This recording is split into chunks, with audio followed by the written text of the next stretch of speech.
విస్తారంగా వర్షాలు పడి మంచి పంటలు పండుతూ ఉన్నా కూడా పోయినసారి కూడా దేశంలోనే అత్యధిక పాడిని పండించి దేశంలో ఆదర్శవంతమైన రాష్ట్రంగా తీర్చిదిద్దినాం.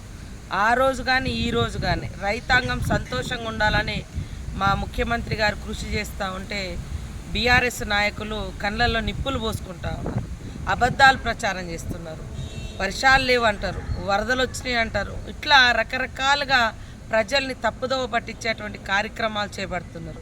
అంతిమంగా రైతులు పండించిన పంటనే ఈ దేశంలో అత్యధికంగా తెలంగాణ నుంచి పంట పండడంతో రాష్ట్ర ప్రజలకు కానీ దేశానికి కానీ తెలిసిపోతుంది. మీరు ఎన్ని అబద్ధాలు చెప్పినో కొద్దిగా వెనక ముందు నిజాలు తెలిస్తే కావచ్చు. ఎందుకంటే మనకు తెలుసు అబద్ధము ఊరంతా తిరిగి వచ్చే లోపు నిజం గడప దాటదని. సో అట్లా టీఆర్ఎస్ వాళ్ళు అబద్ధాల మీదనే ఆధారపడి వాళ్ళు దుష్ప్రచారం చేస్తూ ఉన్నారు. అదే కాకుండా నిన్న మొన్న కూడా ఎంత అబద్ధాలు కేటీఆర్ మాట్లాడతాడు అనేది సీఎం రమేష్ మాటలలో కూడా మనం చూసినాము.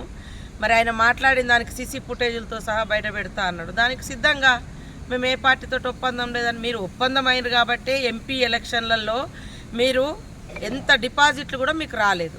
మీరు అన్నారు కదా మమ్మల్ని జనరల్ ఎలక్షన్లలో ఎమ్మెల్యే ఎలక్షన్లలో మీకు మాకు 0.5% 1% తేడా మాకు ఇంత ఉంది అంత ఉందని. మరి ఎంపీ ఎలక్షన్లలో ఎందుకు మీ సత్తా మీ ఎమ్మెల్యే ఎలక్షన్లో పడ్డ ఓటు శాతాన్ని ఎందుకు నిరూపించుకోలేకపోయారు? అంటే బీజేపీతో కుమ్ముక్కైనరు అనేది ఆ రోజు ఎంపీ ఎలక్షన్లప్పుడే తెలిసిపోయింది.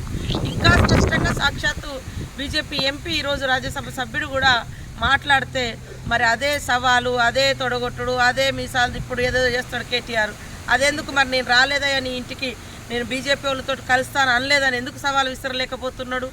కాబట్టి వాళ్ళు ఎంపీ ఎలక్షన్లప్పుడు కూడా బీజేపీతోటే కుమ్మక్కారు, ఇప్పుడు కూడా బీజేపీతోటే కుమ్మక్కాయి ఈ రాష్ట్రంలో మరి మంచిగా జరుగుతున్నటువంటి అభివృద్ధిని అడ్డుకునే విధంగా కుట్రలు చేస్తారు.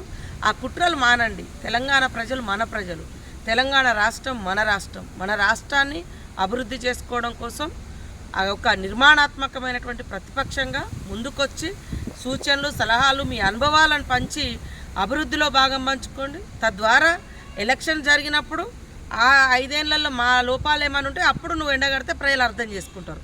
వానకాలం రాకముందే వాన పడతలేదు అంటారు, మరి పంటలు చేతికి రాకముందే పంట ఎండిపోయింది పంట ఎండేది, ఇది ఏం మాటలు? కాబట్టి తప్పుడు ప్రచారాల మీద రాజకీయం చేయకండి. వాస్తవాల మీద నిర్మాణాత్మకమైనటువంటి ప్రతిపక్షంగా వాస్తవాల మీద ఆధారపడి మాట్లాడితే పబ్లిక్ కూడా హర్షిస్తారు. కాబట్టి నేను ఒకటే సవాల్ విసురుతున్నా, మరి బీజేపీ ఎంపీ సీఎం రమేష్ మాట్లాడిన దాన్ని నువ్వు ఎందుకు ఖండిస్తలేవు? నేను ఆయన ఇంటికి పోలేదు, ఆయనతో కుమ్ముక్కు కాలేదని ఎందుకు చెప్పడం లేదు? అదే కాకుండా మీరు జనరల్ ఎలక్షన్లలో మీకు మాకు 0.5% 1% తేడా అన్నారు. మరి ఎంపీ ఎలక్షన్లప్పుడు మీరు ఓట్లు అటు బీజేపీకి వేయించింది వాస్తవం కాదా? ఈ రెండింటిని మీరు గుండె మీద చేసుకొని చెప్పాలని నేను సవాల్ చేస్తాను. Hi everybody, this is Kiriti Damaraju. Like, share and subscribe to Saira TV.